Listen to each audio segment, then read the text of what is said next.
بہت زبردست مہمان اس وقت مجھے جوائن کر چکے ہیں، بہت محترم ہے میرے لیے۔ اس وقت شوکت حسین سیالوی صاحب، علامہ صاحب میرے ساتھ موجود ہیں، اسلامک اسکالر ہیں۔ السلام علیکم علامہ صاحب، آپ سے بالکل آج بڑا خاص موقع ہے کیونکہ شب قدر کی رات ہے، 27ویں کی شب آج ہوگی، اور اس رات کی فضیلت، اہمیت اور اس سے ہم کتنا فائدہ اٹھا سکتے ہیں، اس پر میں لازمی آپ سے بات کروں گی، کہاں کہاں اس کا ذکر فرمایا گیا ہے اور کس کس حوالے سے فرمایا گیا ہے، تفصیلی آپ سے بات ہوگی۔ ابھی ناظرین میں آپ کو بتاؤں کہ IPH میں داخلے بتایا جا رہا ہے کہ ان پر پابندی لگ گئی ہے، اور گل نواز چیمہ صاحب نے کہا متعلقہ افراد کے IPH میں داخلے پر پابندی لگائی ہے، اور بتایا یہ جا رہا ہے اس حوالے سے کہ یہ پابندی جو لگائی گئی ہے کس حوالے سے لگائی گئی ہے، اس پر بات ہو رہی ہے، اور یہ داخلہ اب بند ہے۔ اس کے پیچھے وجوہات کیا ہیں، کیوں یہ پابندی لگی ہے، اس پر ہم اپنے نمائندے سے بھی رابطہ کریں گے، جانیں گے۔ تو میں چاہ رہی ہوں کہ پہلے علامہ صاحب آپ کی طرف اب آ جاتی ہوں۔ علامہ صاحب، آج جو 27ویں کی شب ہے، اس کی اہمیت، اس کی فضیلت، کیونکہ کہا گیا ہے کہ جتنی ہو سکے ان راتوں میں بخشش مانگو اور آپ کے گناہ بخش دیے جائیں گے۔ اللہ کے حکم سے جبریل آتے ہیں اور وہ آ کے کوئی دعا رد نہیں ہوتی ہے، تو اس کی جو فضیلت ہے اس پر روشنی ڈالیے گا۔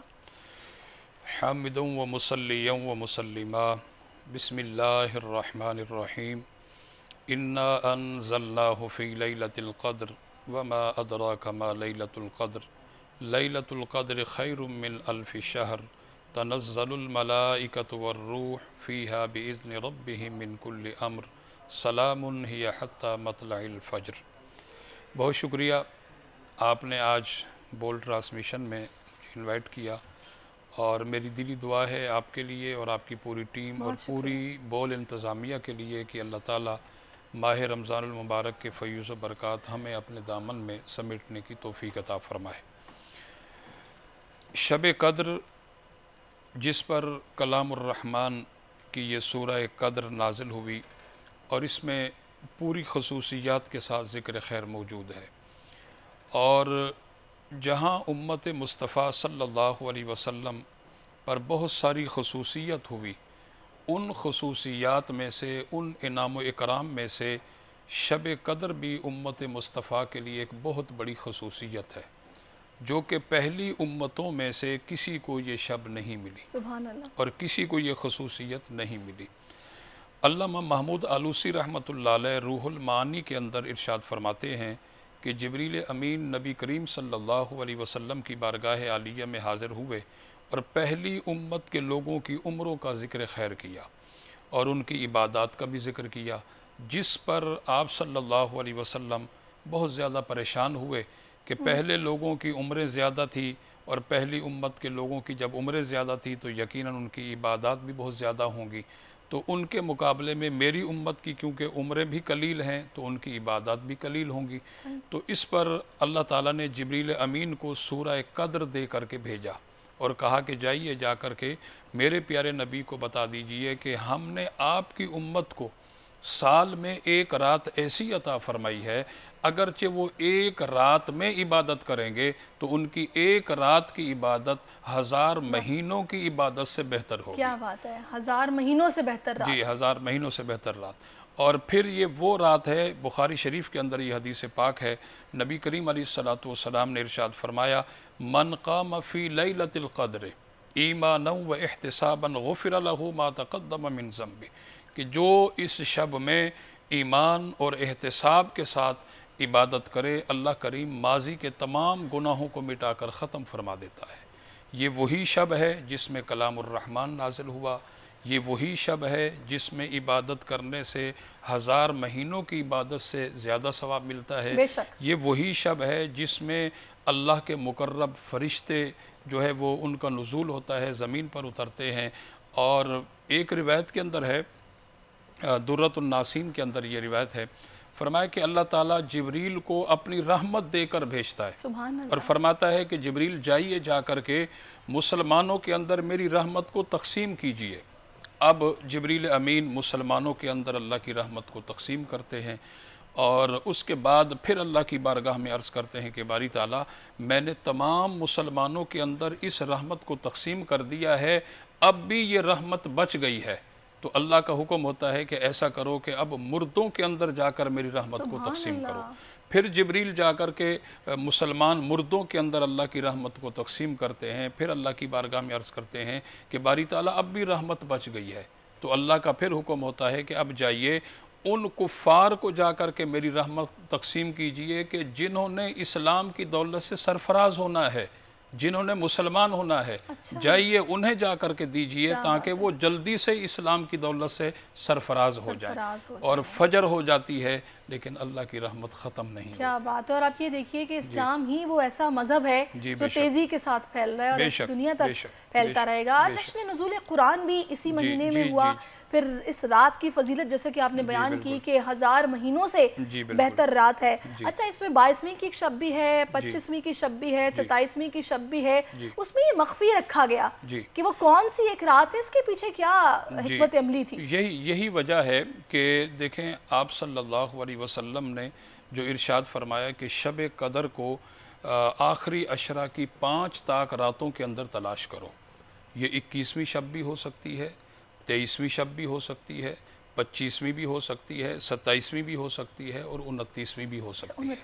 تو اب یہ الگ بات ہے کہ جیسے آج کی جو شب ہے 27ویں شب کے لمحات قریب سے قریب تر آتے جا رہے ہیں.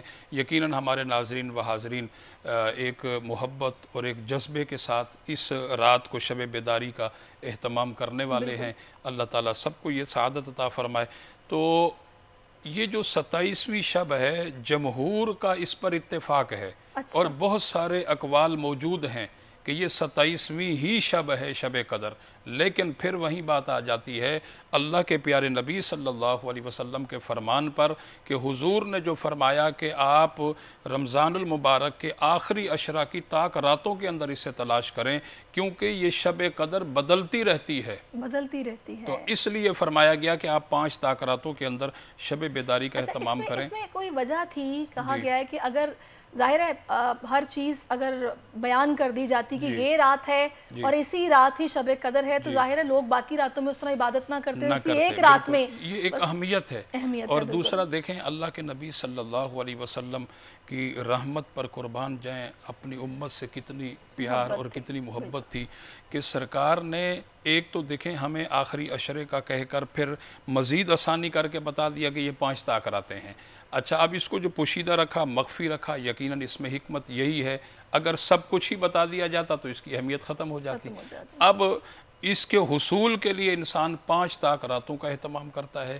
اسی کے حصول کے لیے آخری عشرے کا سنت موقدہ علی الکفایہ اعتکاف کیا جاتا ہے. اور اسی کے حصول کے لیے اللہ کے پیارے نبی صلی اللہ علیہ وسلم نے کچھ علامات بھی ذکر کی ہیں. ہاں, فرمایا کہ یہ جو شب قدر کی رات ہوتی ہے اس رات میں آسمان پر بادل نہیں ہوتا, آسمان کلیئر ہوتا ہے. دوسری علامت یہ ہے اس رات کی, فرمایا کہ نہ اس میں زیادہ سردی ہوتی ہے نہ اس میں گرمی ہوتی ہے, موسم معتدل ہوتا ہے.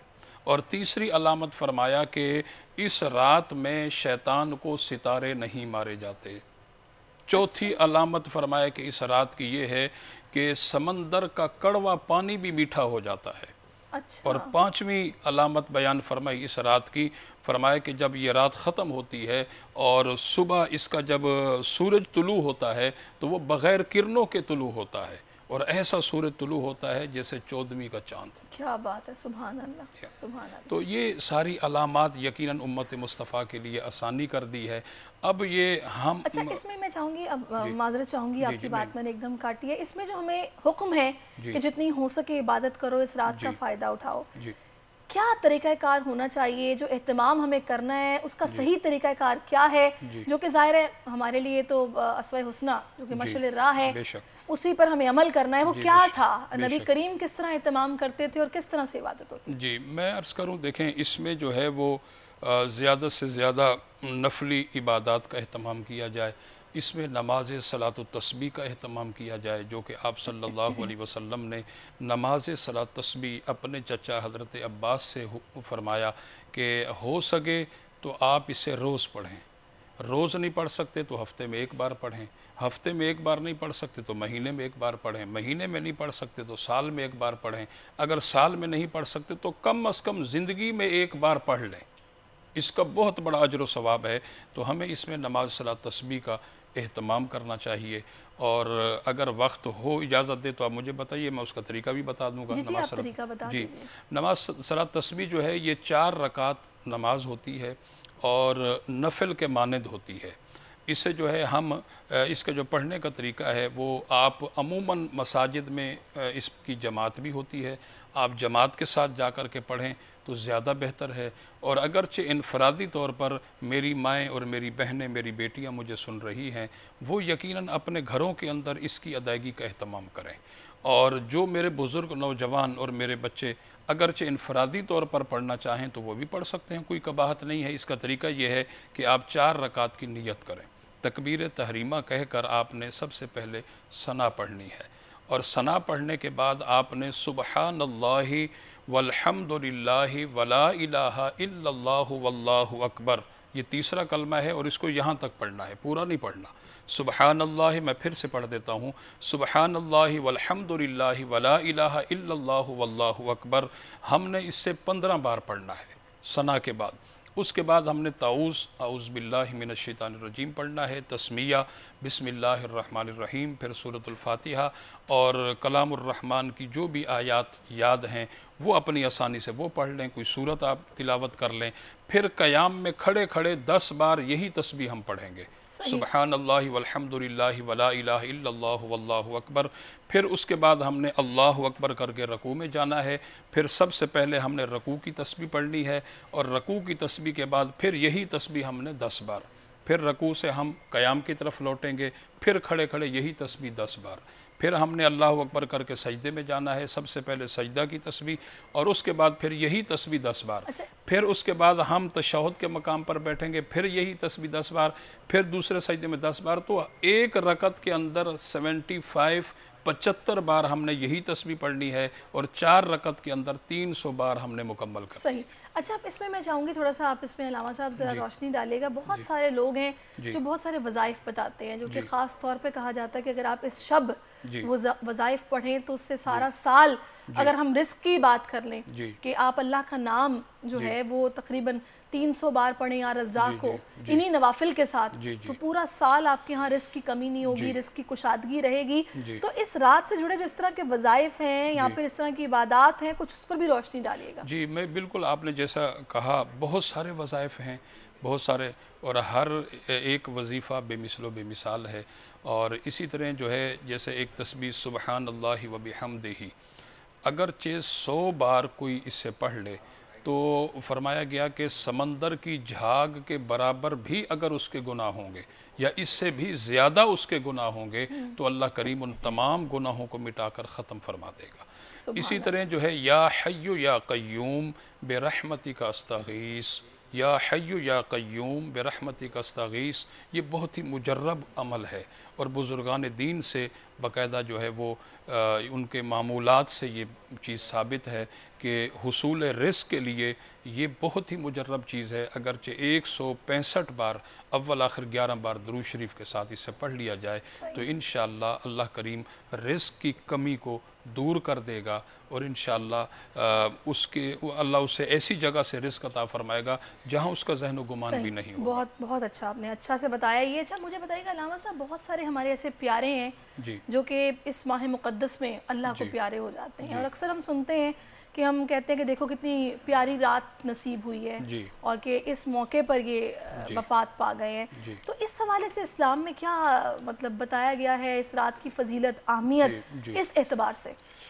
دیکھیں، رمضان المبارک کا مہینہ تو یہ وہ عظیم الشان مہینہ ہے کہ اللہ کے نبی صلی اللہ علیہ وسلم اس کی آمد پر ہی ارشاد فرماتے تھے، یا ایھا الناس، اے لوگو، قد اظلکم، تم پر سایہ فگن ہونے والا ہے، شہر عظیم، عظمت والا مہینہ، شہر مبارک، مبارک مہینہ. اور پھر بہقی کے اندر یہ حدیث پاک موجود ہے، نبی کریم علیہ السلام نے ارشاد فرمایا کہ میری امت کو اللہ تعالیٰ نے 5 خصوصیات عطا فرمائی رمضان المبارک میں. پہلی کہ میری امت کے روزے داروں کی منہ کی جو بو ہے وہ اللہ کے نزدیک جو ہے وہ کستوری سے بھی بڑھ کر ہے. بالکل. اور دوسرا فرمایا کہ ان کے لیے جو ہے وہ روزانہ افطار تک سمندر کی مچھلیاں بھی جو ہے استغفار اور ان کی بخشش کے لیے دعا کرتی ہیں.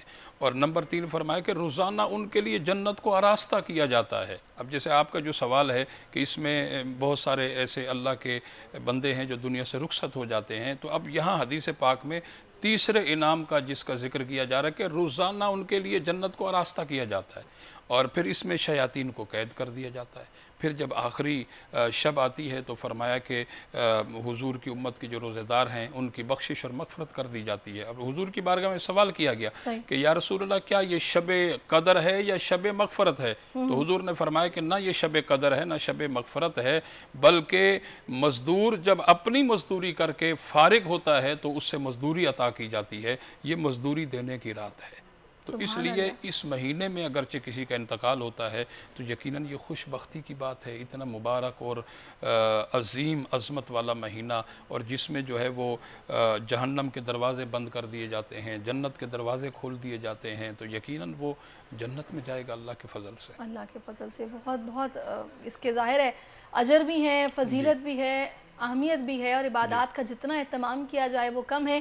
تو اس رات سے ہمیں جتنا ہو سکے فائدہ اٹھانا ہے. میں چاہوں گی علامہ صاحب آخر میں کوئی چھوٹا سا میسج امت مسلمہ کے لیے اس دن کی مناسبت سے، اس مہینے کی مناسبت سے اگر آپ دیں. جی، میری اپنے حاضرین و ناظرین سے یہی گزارش ہے کہ یقیناً اللہ تعالیٰ نے ہمیں اپنی زندگی میں ایک بار پھر یہ مقدس مہینہ عطا فرمایا، اور پھر دوسری خوش بختی یہ ہے کہ الحمدللہ یہ طاق راتیں ہمیں جو کہ نصیب ہو چکی ہیں 3، آج چوتھی طاق رات ہے، اس کے بعد 5ویں 29ویں ہے. تو ہم ایسا کام نہ کریں ہرگز کہ ہم لاپرواہی اور غفلت کی وجہ سے ان راتوں کے فیوز و برکات سے محروم ہو جائیں. ہمیں بھرپور شب بیداری کا اہتمام کرنا چاہیے. دنیاوی معاملات تو ہوتے رہتے ہیں، ہوتے رہیں گے، اور زندگی کا کوئی بھروسہ نہیں ہے. کل نفس ذائقۃ الموت، ہر نفس نے موت کا ذائقہ چکھنا ہے. بس ان راتوں کو اپنے لیے اور اپنے عزیزوں اور گھر والوں کے لیے سرمایہ افتخار سمجھتے ہوئے، بہت بڑا خزانہ سمجھتے ہوئے خود بھی عبادت کیجئے، خود بھی شب بیداری کا اہتمام کیجئے. اگر کسی کا دل توڑا ہے تو خدا را اس سے معافی مانگ لیجئے اور اپنے آپ کو جو ہے وہ صراط مستقیم پر گامزن. بہت شکریہ آپ کا علامہ شوکت صاحب، آپ ہمارے ساتھ موجود رہے اور آپ نے اپنا قیمتی وقت ہمیں دیا. سبسکرائب کریں اور بیل دبائیں تاکہ کوئی خبر رہ نہ جائے.